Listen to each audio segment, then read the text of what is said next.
Je me réveille le matin, Seigneur. Je peux parler avec mes frères, je peux rigoler. Shalom, shalom, shalom. Mais il y a un moment qui est meilleur.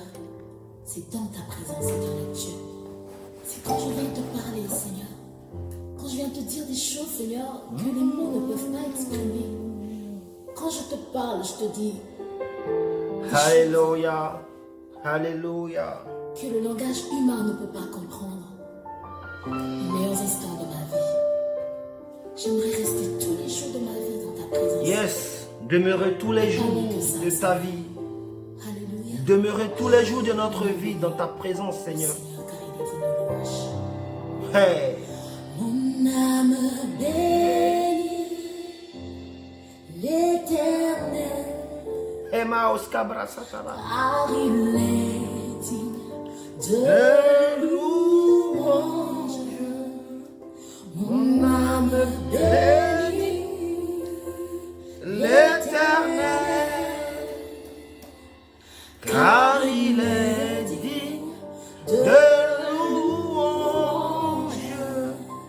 ma bouche célèbre Hey. l'Éternel. Mabosa Kamala Rabra Sataba Shekin Tababa. Miséricorde durera Amolorobos. toujours. Helerebo Santa Mama Kebro Satababa. Alléluia. Alléluia. Te bénisse. Bien-aimé, toi qui me suis en ce jour, toi qui me suis en cet instant, je veux bénir Dieu pour ta vie et te demander pourquoi pleures-tu? Est-ce que tu connais ton Dieu? Pourquoi pleures-tu? Louange, mon âme bénit. Hey, les Mosaka Brasata Baba. Bien-aimé, j'ai une parole pour toi ce soir.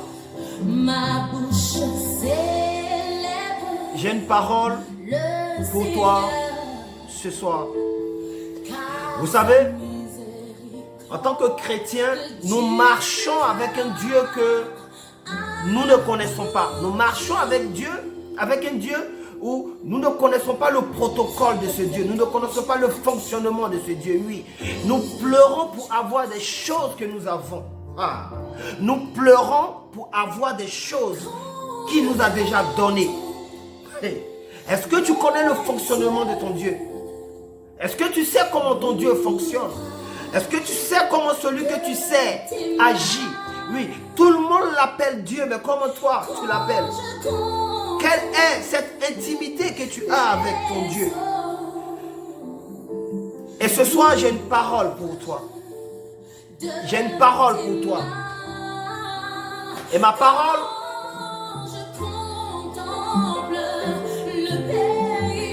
je la tire dans le livre de Genèse 12, à partir du verset 1. L'Éternel dit à Abraham, va, t'en de ton pays, de ta patrie, de la maison de ton père, dans le pays que je te montrerai. Je ferai de toi une grande nation, je te bénirai, je rendrai ton nom grand, et tu seras une source de bénédiction. Au verset 3, il dit, je bénirai ceux qui te béniront, je maudirai ceux qui te maudiront, et toutes les familles de la terre seront bénies en toi. La Bible dit, Abraham partit comme l'Éternel le lui avait dit, et Lot partit avec lui. Abraham était âgé de 75 ans lorsqu'il sortit de Charan. Bien-aimé, la parole que j'ai pour toi en ce soir, en cet instant, c'est de te dire que le Dieu que tu sais a une façon de fonctionner. Le Dieu que nous servons a un processus. Le Dieu que nous servons est un Dieu qui n'est pas fou, mais est un Dieu qui est rempli de sagesse. Écoutez, Abraham à cette époque entend la voix de Dieu et Abraham doit quitter la maison de son père, doit quitter sa patrie et doit aller dans le pays que Dieu va lui montrer. Donc quand Dieu parle de pays, Dieu parle déjà d'une localité, d'un territoire où tout y est. Quand on lit La suite, on dit que Abraham partira dans l'endroit où coulera le lait et le miel. Écoutez, enfants de Dieu, nous sommes enfants de Dieu. Dieu parle à Abraham, Abraham qui est le père de la foi. Il dit que toutes les nations se reconnaîtront en lui. Alors, ce que Abraham a vécu, nous devons pouvoir le vivre aussi. Écoutez, nous sommes enfants de Dieu. Oh macabra sataba. Mais nous sommes potentiellement, vous comprenez, propriétaires d'un endroit qui est déjà fait. Est-ce que je parle à quelqu'un? Nous sommes potentiellement propriétaires d'une patrie, d'une nation. Nous sommes propriétaires d'un lieu où tout est construit, où tout est fait.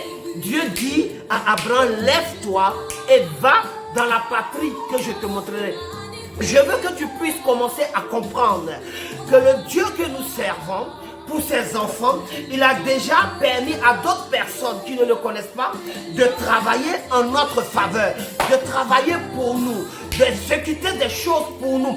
En tant que chrétien, en tant qu'enfant du royaume, il y a un certain nombre de choses que nous devons comprendre dans la parole de Dieu. Nous pleurons pour avoir une maison. Nous pleurons pour une voiture. Oh, nous pleurons pour le travail. Nous pleurons pour la santé. Nous pleurons pour un mariage. Nous pleurons pour un certain nombre de choses. Alors que Dieu a déjà suscité des personnes qui ont déjà travaillé, qui ont déjà fourni des efforts pour nous. Enfant de Dieu, bien-aimé, aujourd'hui en Europe, la facilité d'avoir le crédit, tu es content, tu peux avoir ton gestionnaire parce que tu dois acheter une maison, on te remet un crédit, tu es content, tu appelles le sceptre de Dieu, je bénis Dieu car j'ai reçu un crédit, ils ont signé mon crédit sans problème, mais laisse-moi te dire, c'est de l'esclavage. Combien de personnes arrivent à payer? Combien de personnes arrivent aujourd'hui à rembourser leur crédit? Combien de personnes qui sont fichées? Combien de personnes aujourd'hui traverse des situations difficiles? Bien-aimé, tu n'as pas besoin de prendre un crédit avec qui que ce soit pour posséder quelque chose. Dieu a parlé il y a des milliers d'années à Abraham. Il dit que toute la terre, nous nous reconnaîtrons à Abraham. Écoute-moi, laisse-moi te dire, si Abraham est notre père, quand nous prions, nous appelons que le Dieu d'Abraham, le Dieu d'Isaac, nous appelons le Dieu d'Israël. Écoutez, ce que Abraham a vécu, nous sommes censés pouvoir le vivre. Isaac, le fils d'Abraham, a puisé, a creusé des puits et il a trouvé l'eau comme son père avait déjà trouvé auparavant. Je veux dire à quelqu'un, nous sommes potentiellement propriétaires d'une avenue quelque part. Écoute, ton problème c'est de rentrer dans l'intimité avec ton Dieu. C'est d'avoir une intimité avec ton Dieu. Il y a un ange qui t'attend déjà sur cette terre qui t'appartient. Il y a un ange qui t'attend déjà. Écoutez, il y a des personnes qui ont déjà tout fait. Écoute, lorsque Josué et Caleb vont sur la terre promise Canaan, est-ce que Canaan n'est pas occupé? Oui, il y a du lait, il y a du miel. Mais la Bible dit que les occupants de ce territoire sont des géants. Mais qu'est-ce qui s'est passé? Je veux dire à quelqu'un, pour un enfant de Dieu, Dieu a déjà tout planifié. Pour un enfant de l'Éternel, Dieu a déjà tout planifié. Bien-aimé, tu n'es pas obligé d'aller voir la banque. Écoutez, laisse-moi te dire, la banque c'est une servitude. La banque c'est de l'esclavage. Combien de personnes aujourd'hui arrivent à payer leur crédit? Crédit pour une voiture, crédit pour une maison. En plus, c'est des rachats de crédit et de crédit. Et quand tu ne finis pas de payer ton crédit, ton fils ou ta fille paiera le crédit. Arrête de pleurer. Le problème, c'est que tu as décidé toi-même d'aider Dieu. Tu as décidé toi-même d'aller chercher ta maison. Mais est-ce que tu as consulté le Saint-Esprit? Est-ce que tu as consulté Dieu? Nous prions Dieu lorsque nous avons des cas de maladie. Nous prions Dieu, Seigneur, je veux la guérison. Seigneur, je veux la guérison. Nous avons choisi des domaines où nous décidons de faire agir Dieu. Nous voulons que Dieu commence à se manifester tel que nous le voulons. Non, bien-aimé, cela ne se passe pas comme ça. Cela ne se passe pas comme ça. Ce soir, je veux te faire comprendre. Tu es en train de pleurer parce que tu ne connais pas le Dieu que tu sers. Tu es en train de pleurer parce que tu ne scrutes pas les Écritures. Tu es en train de pleurer parce que tu n'as pas d'intimité avec Dieu. Tu n'as pas de temps avec Dieu. Écoute, aujourd'hui, tu es en train de courir pour le travail. Tu cours pour le travail. Le travail te prend tout le temps. Le peu de temps que tu dois avoir pour l'adoration, tu n'as pas. Écoutez, regardez ce que Dieu fait. Dieu utilise Moïse dans la maison de Pharaon. Moïse est élevé pour devenir un général. Mais lorsque Dieu récupère Moïse, Moïse libère le peuple d'Égypte sans aucune arme.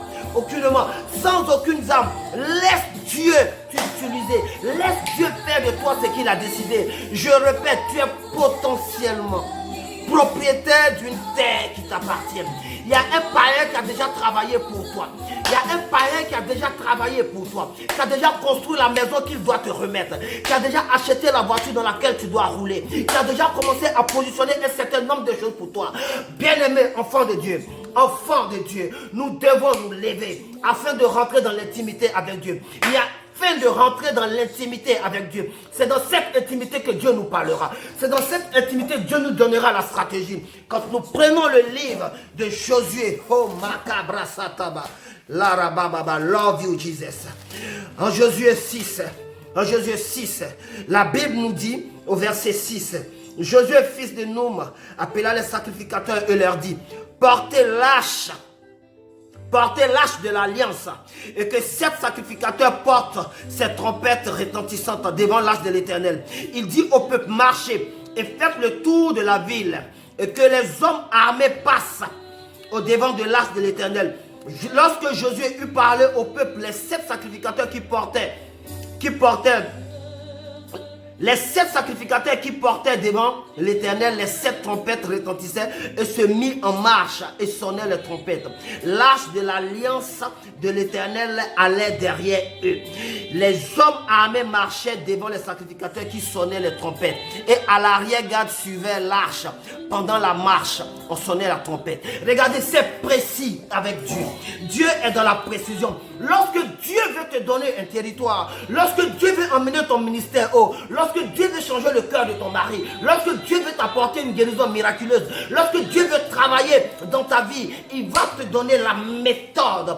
C'est un Dieu de précision. Il va te dire comment les choses vont fonctionner, comment les choses se feront, comment les choses se feront au millimètre près. À quel moment le peuple, il va donner toutes les stratégies dans les détails, mais cela se passe dans l'intimité. Bien aimé, nous voulons avoir le miracle, nous voulons avoir Dieu se manifester, nous voulons voir Dieu se manifester de façon miraculeuse dans notre vie, mais nous refusons de passer du temps avec ce Dieu. Nous refusons de passer du temps avec ce Dieu. Nous avons décidé, nous avons choisi qu'il y a un certain nombre de choses pour lesquelles Dieu doit résoudre et un certain nombre de choses que nous-mêmes nous devons faire. Écoute-moi, laisse-moi te dire, quel que soit ce que tu dois faire, invite le Saint-Esprit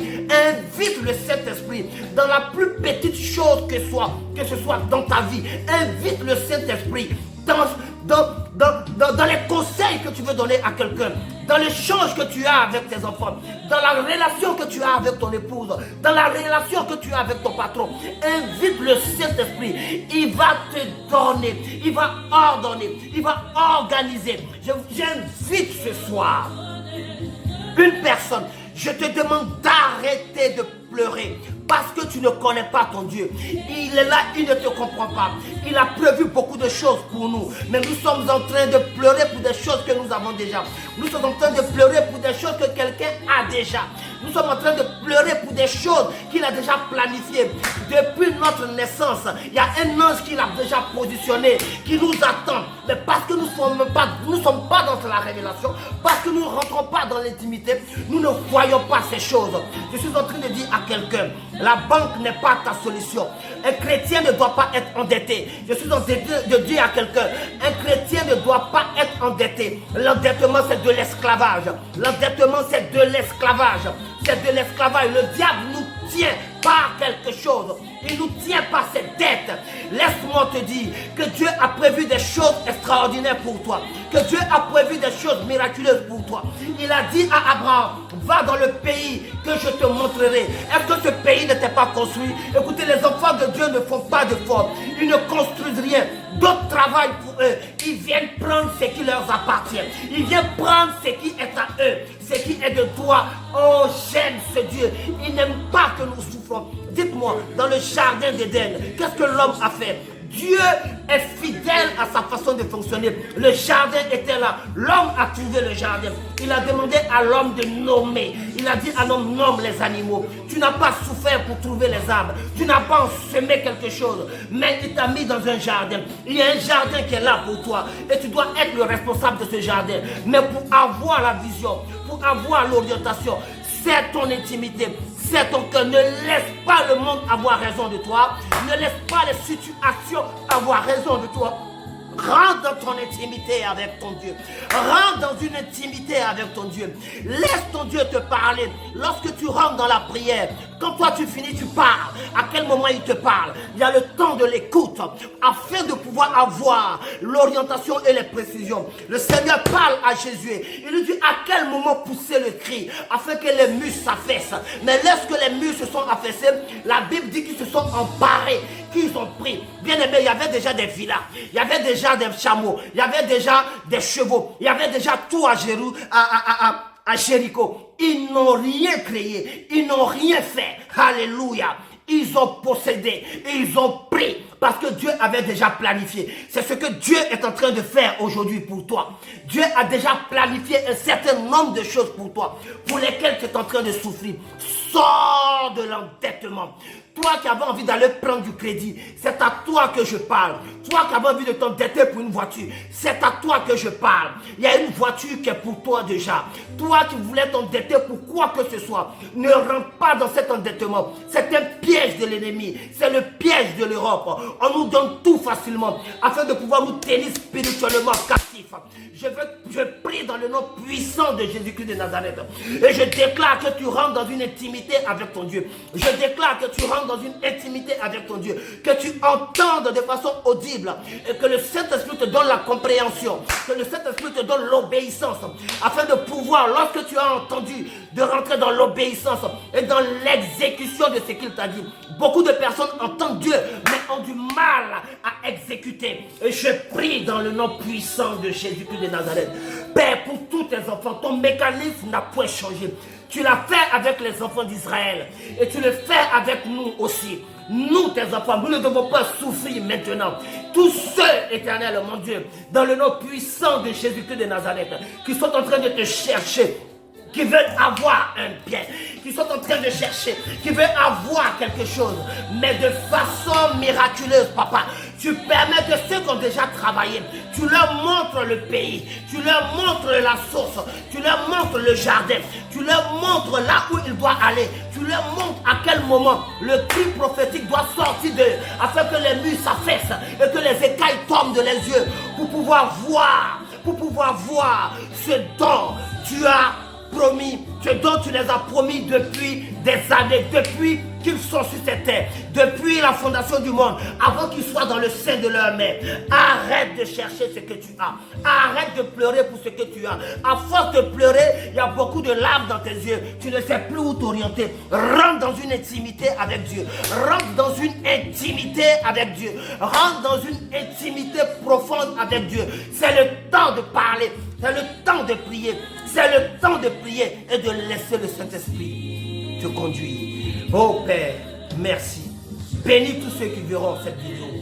Bénis-les dans le nom puissant de Jésus-Christ. Ouvre leur entendement spirituel. Ouvre les yeux spirituels. Débouche leurs oreilles afin qu'ils puissent t'entendre, afin qu'ils puissent te flairer, afin qu'ils puissent te voir, afin qu'ils puissent te sentir, afin de comprendre ce que tu veux faire avec chacun d'entre nous. Un enfant de Dieu a potentiellement un héritage, une maison. Écoutez, l'héritage de l'Éternel ne se gâte jamais. L'héritage de l'Éternel n'a pas une date de péremption. L'héritage de l'Éternel